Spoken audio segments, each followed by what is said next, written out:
Manager of the month, folks. That is where Panatic finds himself. And made Ed Woodward happy as well. That is always good to know. It has been a surreal experience. I don't know why Manchester United don't play like this, especially like this. Look at this 6-0 victory over Manchester City. Can you believe that? I still can't believe that it happened, honestly. So let's just see if I can access the goals and let's look at that. Six different goal scorers, starting with I don't even remember it anymore. Taliafico, the left back, across the goal. The second one, again with somebody winning the ball up high, and Rashford getting it past Bravo. Well, I suppose Bravo was a huge contributor. This is an outrageous free kick to score from there. It can happen only in a game, as can this. Daniel James and Immobile with the header from the Tagliafico cross. So that was the first half, 3-0. That was the fourth goal, 3-0 at halftime. And Dan James and Immobile's goals were after that. And there was time for another one late on as well for Harry Maguire. What a team this is, isn't it? So that was strange and surreal. I had this very late equalizer conceded to Aston Villa and two equalizers conceded to Liverpool. My team took the lead twice away at Anfield, but otherwise it has been pretty good sailing. 4-0 on opening day against Burnley, 3-0 in the Europa Cup, Europa League, 2-0 in the Carabao Cup where Jamie Vardy got a red card for two-footing his former teammate Jaglar Soyuncu, who is now in my Manchester United parallel universe, and then this 4-0 victory over Newcastle. So obviously this can't last, so I'm going to try and goof it all up, sell every clause that you can sell is always been my motto here. Get a nice couple of million. Never keep your transfer budget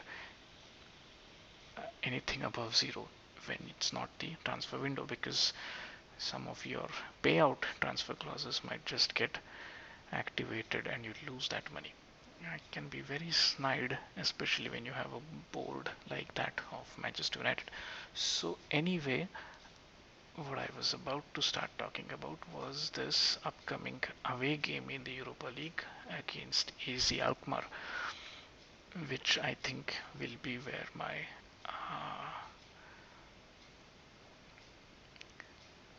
undoing, where my winning streak will end, and that's precisely why I'm making this video. One main problem being that James Garner, who would have been my defensive midfielder for these cup games, he is out injured.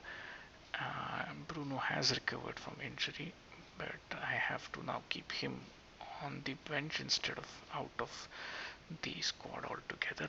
Poor old Lindelof, who by the way has been a huge success in in his defensive midfield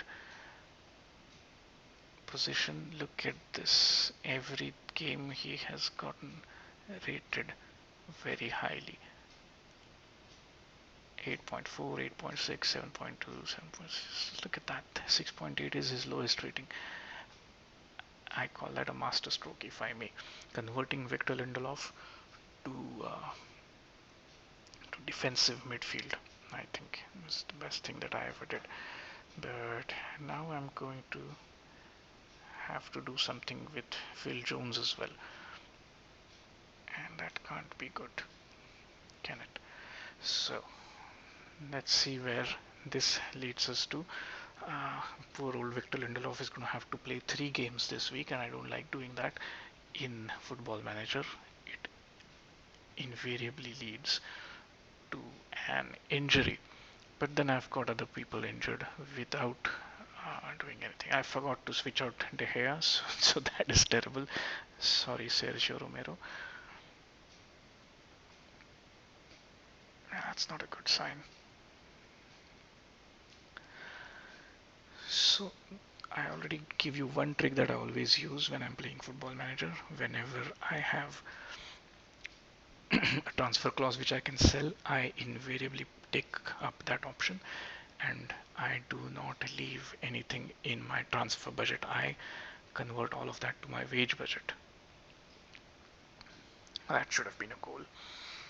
Mason Greenwood is, by the way, 17 years old in in this first year of my Manchester United management.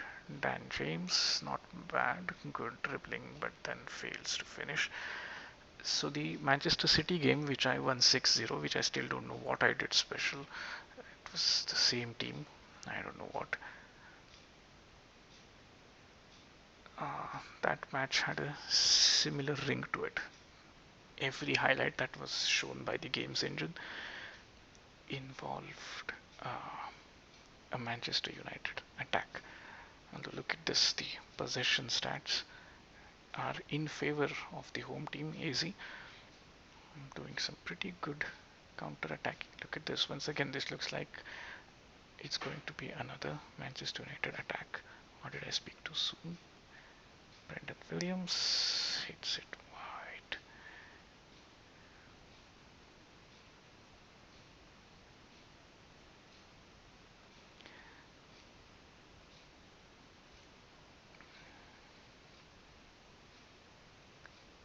Please score.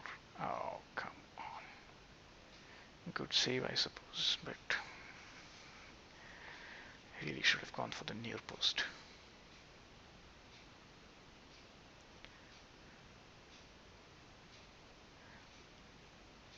He should have had a hat trick by now. Mason Greenwood. So Fred has recovered from his injury, but I wouldn't call that uh, an indication of a fit player. So this is what I do most of the time when I'm playing Football Manager. I just watch other people run around and I relax and take in the atmosphere, or in this case, create the atmosphere. So that's enough out of Fred, I think. I need some creativity from here.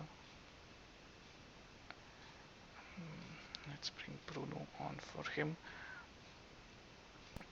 And the rest remains the same, although I guess my on loan striker Odion Igalo could have done a better job.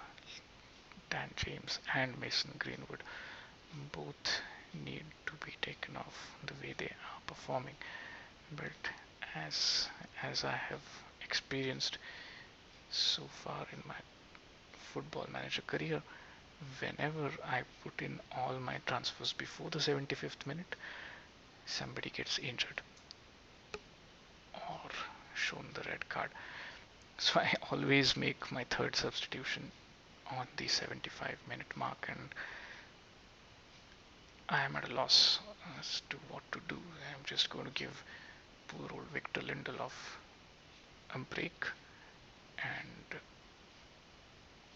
give some minutes to Phil Jones. This will be his first appearance of the season, and I'm going to put him in defensive midfield. Doesn't matter, I really need that goal. And definitely don't need to concede a goal. Look at that, 19 shots, 10 of them on target, but just no joy. Is there going to be a late twist?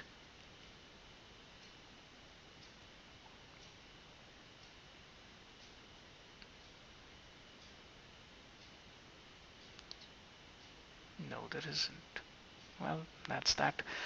Sorry for the goalless draw that I ended up creating this video for, but it was a decent update. I hope makes me happy to see, at least in this cyberspace version, in this parallel universe, where somebody like me can manage Manchester United, my team is doing so much better. Hope you have a good weekend. Enjoy the Premier League and see you again next time. Bye bye.